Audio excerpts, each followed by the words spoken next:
Question number 1 है, आहार संतुलित तब होता है जब, यानी कि बैलेंस डाइट तब मानी जाती है जब उसमें जटिल कार्बोहाइड्रेट हो, या पशुओं से प्राप्त वसा हो यानी कि फैट हो, वे दैनिक आवश्यकताओं को पूरा करे, या फिर उसमें 4 से 5 लीटर जल हो।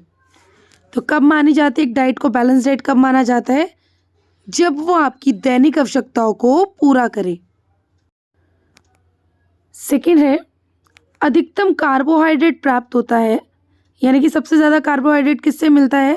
साबुत अनाज से, मछली से, वनस्पति तेल से, या फिर सूखे मेवों से। तो वो होता है साबुत अनाज से, यानी कि option number A.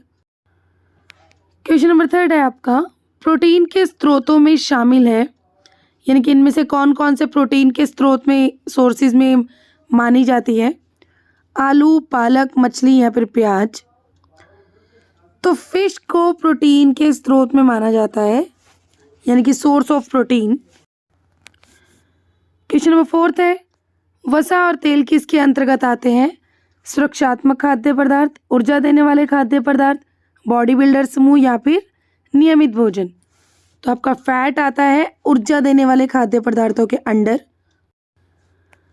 Question number 5 है, 1 ग्राम वसा कैलोरी प्रदान करता है, यानी कि 1 ग्राम जो फैट है वो कितनी कैलोरी देता है? तो बच्चों वो हमें 9 कैलोरी देता है। इसकी जगह जो आपका कार्बोहाइड्रेट और प्रोटीन है वो आपको 1 ग्राम में 4 कैलोरी देता है। नेक्स्ट है क्वेश्चन नंबर 6, निम्न में से कौन सा सूक्ष्म पोषक तत्व नहीं है? तो बच्चों जो आपके न्यूट्रिएंट्स होते हैं, यानी कि पोषक तत्व होते हैं, वो 2 तरह के होते हैं, माइक्रो और मैक्रो।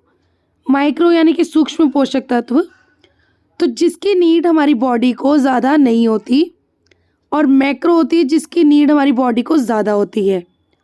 तो इनमें से कौन सा है जो एक माइक्रो पोषक तत्व नहीं है? तो वो है प्रोटीन, यानी कि option number c. Question number 7, निम्नलिखित में से कौन सा पानी में घुलनशील विटामिन है? ए, बी, डी, के। तो विटामिन आपके वाटर सॉल्युलेबल होते हैं और एक होते हैं फैट सॉल्युलेबल।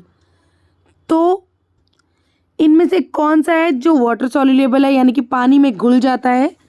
तो वो है विटामिन बी। तो जो विटामिन के, ई, डी, ए होता है वो आपके फैट सॉल्युलेबल होता है, और जो विटामिन बी और सी होता है वो आपका वाटर सॉल्युलेबल होता है। क्वेश्चन नंबर 8 है ये, जो लिस्ट 1 को लिस्ट 2 से आपको मैच करना है। तो ये फटाफट जल्दी से कोड्स ये दे रखे हैं।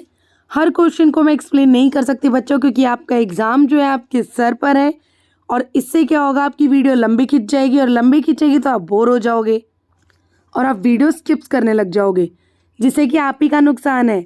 तो इसलिए इसका आंसर जल्दी से मैं बता देती हूँ। इसका सही आंसर है ऑप्शन नंबर ए।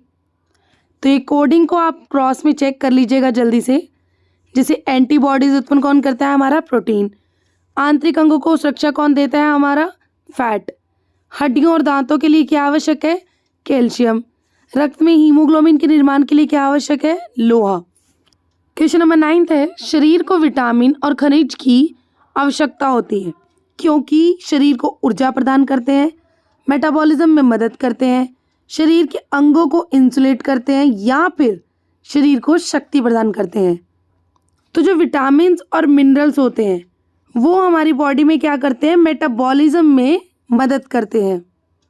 प्रोटीन एक पोषक तत्व के रूप में क्या कार्य करता है? शारीरिक अंगों की वृद्धि और नई कोशिकाओं का निर्माण करने में सहायक। रक्त में उपस्थित प्रोटीन ऑक्सीजन को हमारे शरीर के तंतु तक पहुंचाता है, या फिर सी, शरीर के मेटाबॉलिज्म के लिए अत्यधिक ज़रूरी होता है, या फिर डी, त्वचा को खुरदरा होने से बचाता है। तो बच्चों प्रोटीन का काम होता है हमारी जो बॉडी के पार्ट्स हैं उसमें डेवलपमेंट करना, उनकी मतलब नई कोशिकाएं जो सेल्स वगैरह होते हैं उनको निर्माण करने में हेल्प करना। तो इसका सही आंसर क्या होगा? Option number A. Question number 11 है, इसमें आपको 2 लिस्ट दे रखी है, लिस्ट 1 और लिस्ट 2। साइड में कोड्स रहेंगे, तो जल्दी से मैं बता देती हूँ। जैसे कार्बोहाइड्रेट क्या करता है? हमारा ऊर्जा का मुख्य स्रोत है। प्रोटीन क्या करता है? हमारे नाजुक अंगों की रक्षा करता है। उसके बाद आया फैट। इसमें बच गए आपके 2 ऑप्शंस।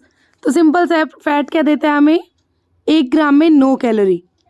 तो ऑप्शन आपको पता चल ही गया होगा, बचा पानी। तो पानी हमें देता है, कोशिकाओं को लचीला बनाता है। तो ये तो था आपका आंसर, एक बार दोबारा क्रॉस चेक कर लेना अच्छे से समझने के लिए। क्वेश्चन नंबर 12 है आपका एजर्शन और रीज़न का। तो सबसे पहले एजर्शन देख लेते हैं। गैर पोषक तत्वों से हमारे शरीर का कोई ऊर्जा प्राप्त नहीं होती। तो हाँ, जो नॉन न्यूट्रिटिव तत्व होते हैं उससे हमारी बॉडी को कोई भी एनर्जी नहीं मिलती। तो ये ठीक है। अब आएगी रीज़न की बात।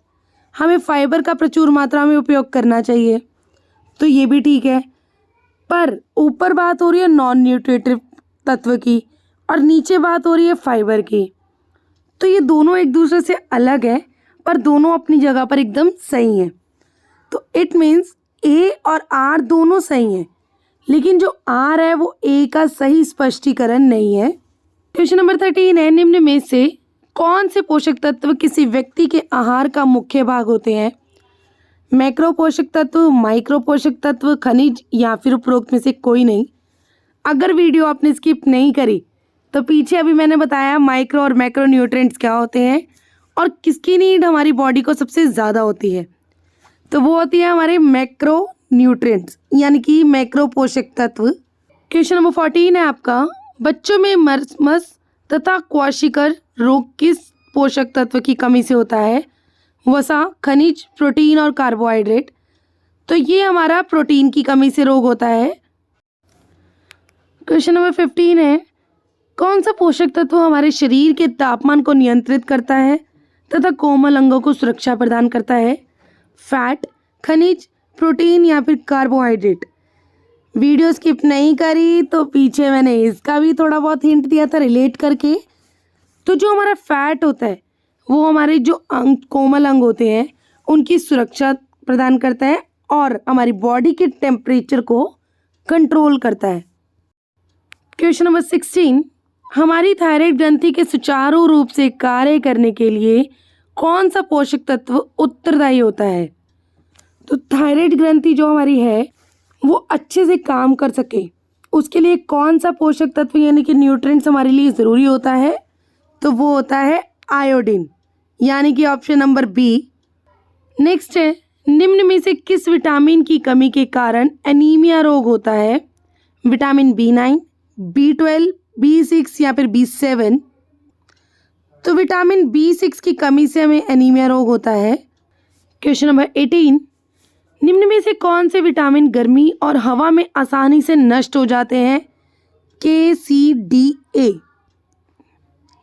तो इसका सही आंसर है option number b, vitamin c, जो कि इजीली गर्मी में और हवा में फिनिश हो जाते हैं यानी कि नष्ट हो जाते हैं।